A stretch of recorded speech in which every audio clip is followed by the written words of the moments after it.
Today is a mini episode. I want to introduce a segment called Real ECT Memory Loss, where I share an aspect of how ECT has affected my memory and how that affects my life compared to what doctors told me about and told other people to expect.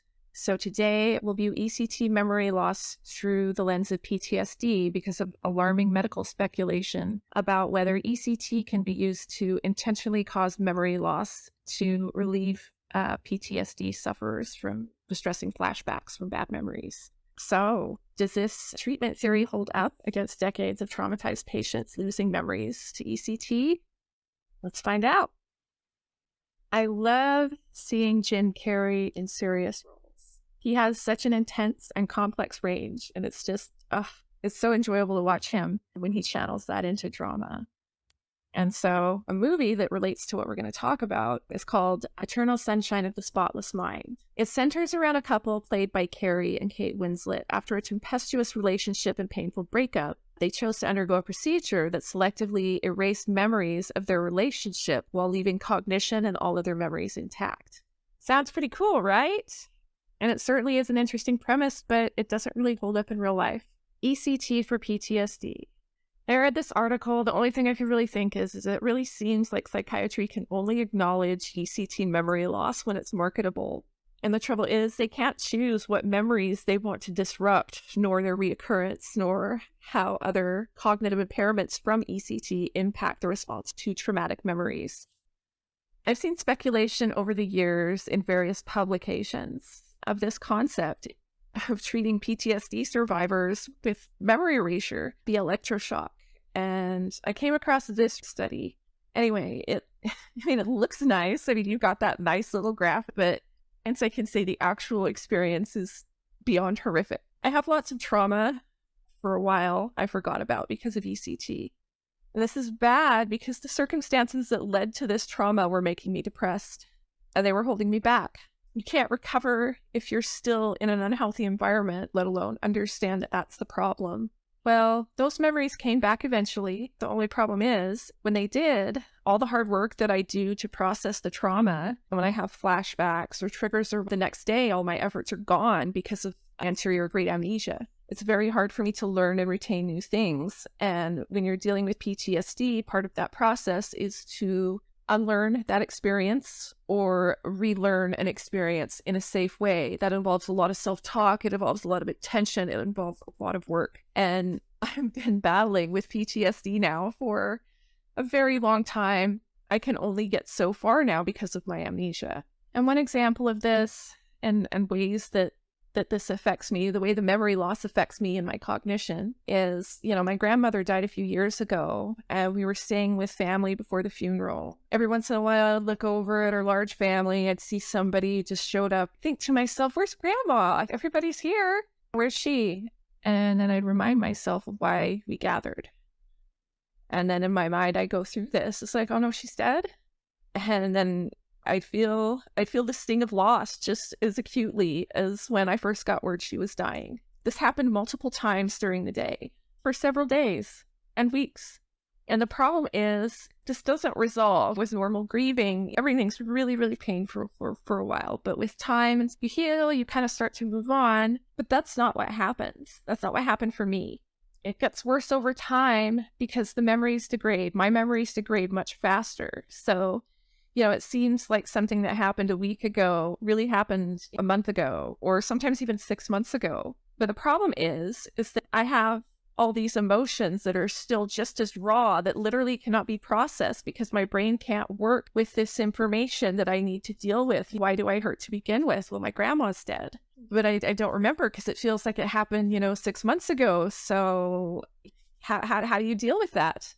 How do you deal with that if you can't keep something in your mind long enough to just process it? So it's basically feeling disconnected. At the same time, you just feel that emotional pain, but there's no event tied to it. So it's basically been like being trapped in grief with no way out. I've gotten better over the years. When there is a death or a big loss, or I force myself to just feel as much pain as I possibly can in the moment.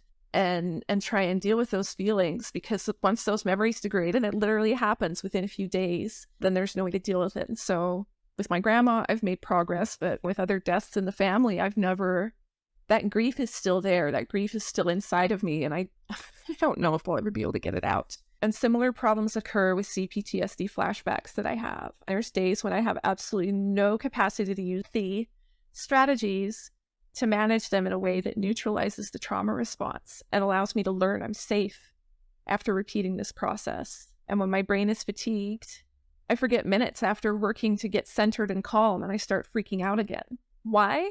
Because when I'm struggling with cognitive problems caused by ECT and fatigue, my mind is like Teflon, nothing sticks. And when this happens, my strategies are useless, and I'm basically at the mercy of both physical and emotional flashbacks. Physical sensations sometimes will just rip up one side of my body and down the other, and then I keep forgetting what's going on, and I just feel pure terror. And it doesn't matter who tells me I'm safe, it won't stick, and my body goes into survival mode. It's basically like being trapped in an eternal Groundhog Day from hell. And that's more or less the gist of my experience with it. And when I close that off, this leads me to a story about a relative. So all of my memory symptoms that I've been dealing with and the cognitive decline, it just keeps making me think about a relative who married a woman who was previously married to an abusive man, and he loved her deeply. But in old age, she began to show signs of neurodegeneration, and in her mind, she was back with her abusive ex. The man who loved her and doted on her became her worst monster. And I think of this because there are people in my life who've hurt me, but we've come to a healthy place of connection after lots of hard work. And after this last allergy season basically reduced me to my original post-ECT mental capacity, unable to make phone calls, remember what I just said, or if I took a pill a mere second ago, basic self-care, I've had moments where a flashback trigger would occur and I couldn't override it. I could just feel nothing but terror in the presence of someone I loved, and nothing could give me peace. ECT truly is the eternal thief. It stole my past, it stole my potential, it stole my abilities, my autonomy, and now that I'm learning that neurodegeneration from ECT is a thing, and that's what I'm experiencing right now. It's basically laid waste to almost a decade of hard work to rehabilitate myself, in spite of doctors gaslighting me and putting up every single roadblock they could each step of the way. And so I fear some days that my future will be like that of my relative's wife. Did I mention I'm in my 30s? In closing, I want to touch on things prospective ECT patients often say, myself included, based on their understanding of what memory is and what doctors tell them about how ECT might impact it. All my memories are bad. So, losing them won't be a loss if it means I'll feel better. I've said that a lot, and I believe that the memories will stay gone. Here at Lacuna, we have a safe technique for the focused erasure of troubling memories. Is there any risk of brain damage? Technically, the procedure is brain damage, which comes on a par with a night of heavy drinking. Well, if only it was as simple as in Jim Carrey's movie, but it's not.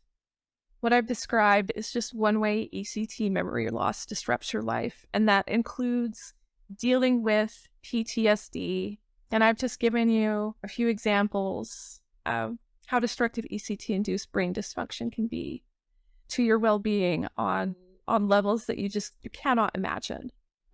I don't even know where I'm going. It's going to be fun. Come on. It's the best place to go this way. No, since way. Wait, but I haven't really lost a spent that much time with someone. We'll find out that she's a stranger. I better call it off. Can you hear me? I don't want this anymore. I want to call it off. In the movie, Jill and Clementine eventually find out about their past relationship after memory erasure. In spite of all that went wrong, they decide to start again. I'm not a concept, Joel. I'm just a fucked up girl who's looking for my own peace of mind. I'm not perfect. I can't see anything that I don't like about you. But you right will. Right now, I can't. But you will. You know, you will think of things. And I'll get bored with you and feel trapped because that's what happens with me. Okay.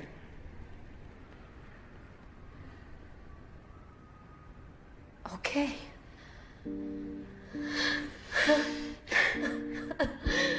Okay.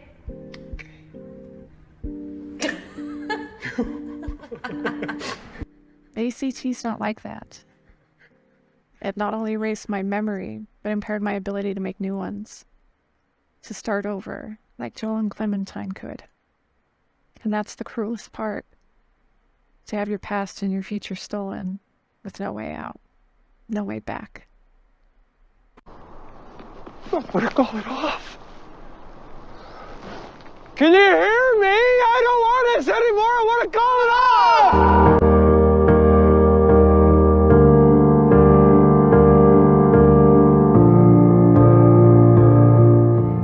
Been a few years since I heard your voice, yeah. Lost a few here, but it's not by choice, no. 'Cause girl, I see your face every day when I look through my phone. Can't delete all these memories, won't leave me alone. Hit my blind side, never saw you coming. You were so wild, but no, I was nothing. And I'm nothing now, nothing's changed. You know I'm just the same. Miss you now, but I hope that someday you explain. That one last kiss that they write about, my one last wish you could never doubt. I trust angels who fly away from you. And you told me that we'd never die. Gave me so many reasons why we were meant to be. Then she said no, no, no, no. No, no, no, no. You should. I've earned the cost and now I've paid it. Oh no, no, no. Oh please don't go.